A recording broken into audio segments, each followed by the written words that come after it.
తిరుమలలో సామాన్య భక్తులకు అధిక ప్రాధాన్యత ఇస్తామని టీటీడీ ఈవో శ్యామలారావు తెలిపారు. క్యూ లైన్లో అన్నప్రసాదాలు, నీళ్లు అందిస్తామని, కాంప్లెక్స్ లోనూ ఆహార నాణ్యత పెంచామన్నారు. దళారీ వ్యవస్థను పూర్తిగా నిర్మూలించేందుకు కృషి చేస్తున్నామని తెలిపారు.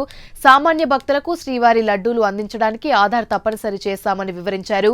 బయట వారికి ప్రసాదం కావాలంటే ఆధార్ తప్పనిసరి చేస్తామన్నారు. ఇక ఐటీ సిస్టమ్ చాలా లోపాలున్నాయని వాటిపైన ప్రత్యేక దృష్టి పెడతామని తెలిపారు.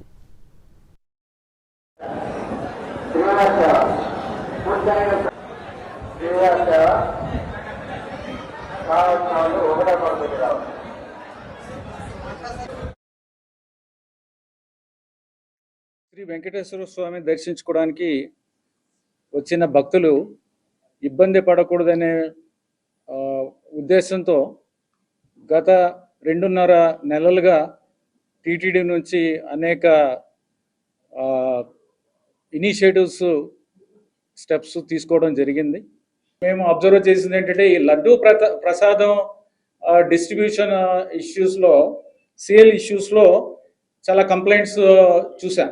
ఆ కంప్లైంట్స్ ఏంటంటే సాధారణ భక్తులకి అన్లిమిటెడ్ ఇవ్వాలి. మన టీటీడీ పాలసీ ఏంటంటే సాధారణ భక్తులకి అన్లిమిటెడ్ ఇవ్వాలి, ఎన్ని అడిగితే అన్ని ఇవ్వాలి అనేది మన ఉద్దేశం, పాలసీ కూడా ఎన్ని రోజుల నుంచి. కానీ అన్లిమిటెడ్ ఇవ్వట్లేదు.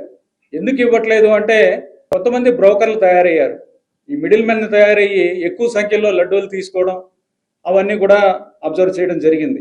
ఆశ్చర్యకరమైన విషయం ఏంటంటే దీనికి తిరుపతి లడ్డు అంటే, స్వామివారి లడ్డు ప్రసాదం అంటే దానికి అది ప్రసాదం కానీ స్వీట్ కాదు, అది స్టేటస్ సింబల్ కింద ఉపయోగించడం అనేది ఎట్టి పరిస్థితుల్లోనే కరెక్ట్ కూడా కాదు. ఈ పాలసీ ఏదైతే ఉందో ఆ పాలసీని ఇంప్లిమెంట్ చేయాలి అనే దాంతో ఆధార్ లింక్డ్ చేసాం. ఆధార్ పెట్టడం వలన ఆ పాలసీని స్ట్రిక్ట్గా ఇంప్లిమెంట్ చేయడానికి కుదిరింది. అసలు ఈ సిస్టమ్ ఒరిజినల్గా లడ్డు ప్రసాదం పెట్టింది, దర్శనం చేసుకుంది.